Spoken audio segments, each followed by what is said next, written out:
आज यो नानी कहाँ हिँडेको हो? म ट्युसन गइरहेको थिएँ। जान कहाँ खोजेको तिमीले? बेंगलुरु सेकेन्ड फेज न्यू चिपचन्द्र। तिमी त जेपी नगरमा आकी रहेछौ नानी।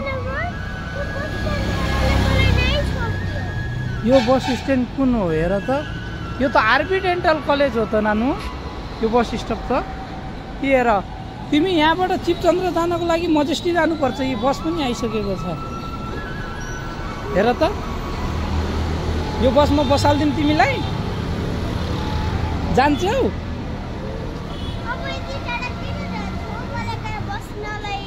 तपाईको मम्मी बुवाको फोन नम्बर छ तपाईसँग? थाहा छैन? थाहा छ भन्नुस् त।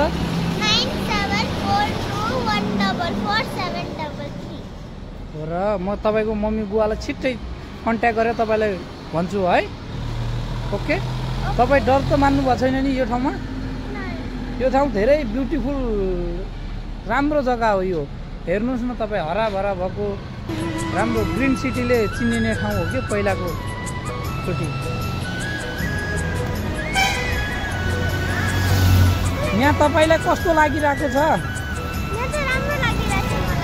यहाँको ठाउँ धेरै राम्रो छ। हजुर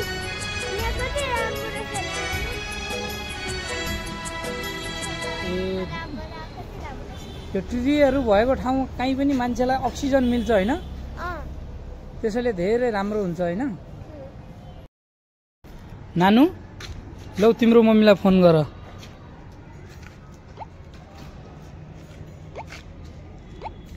नम्बर थाहा छ तिमीलाई?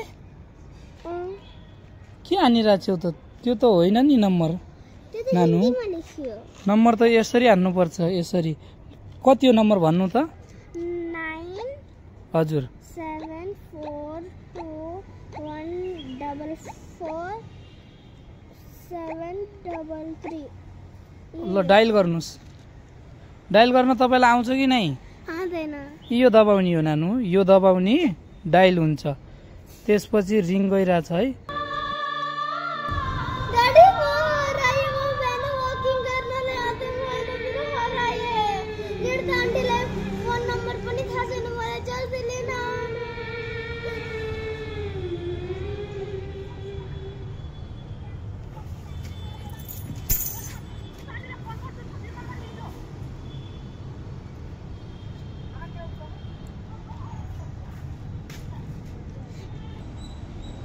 हेलो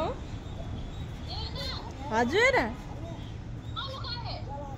अनु वाकिङ गर्न कति करे आहे मम्मी मलाई छोरा टिम भिडियो गर्दैन। रुनु हैन। ए मम्मीसँग कुरा गर्नु। रुनु हैन। अब मिलिहाल्नु भयो त मम्मी।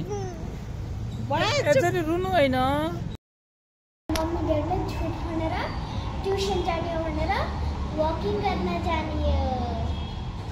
दर्शकबिन सबै मेरा फेसबुक मित्रहरूलाई आज यो भिडियो बनाएको कारण चाहिँ हाम्रा नेपालमा बस्ने सम्पूर्ण दाजुभाइ दिदीबहिनी तथा सबै नेपाली प्रवासीहरूलाई भन्न चाहन्छु, तपाईको बालबच्चाहरू पनि अगर परदेशमा हुनुहुन्छ भने चाहिँ साना नानी बाबुहरूलाई आफ्नो फोन नम्बर दिइराख्नु होला, सिकाइराख्नु होला। किनभने कहीँ कतै वाकिङ गर्दा हिँड्दा बजार जाँदा तपाईहरूको केही मिस्टेकका कारण हराउन गएमा तपाईका बालबच्चाहरू अगर घरको कन्ट्याक्ट नम्बर थाहा छ भनेपछि सजिलै पाउन सकिनेछ भन्नका लागि चाहिँ यो भिडियो बनाइएको। अन्यथा नलिनु होला। छोरी र अङ्कलको भिडियो यो बनाएको। केही नेपालीहरू धेरै हराइरहेका छन्, धेरै चोरी गरिरहेका छन् यतातिर।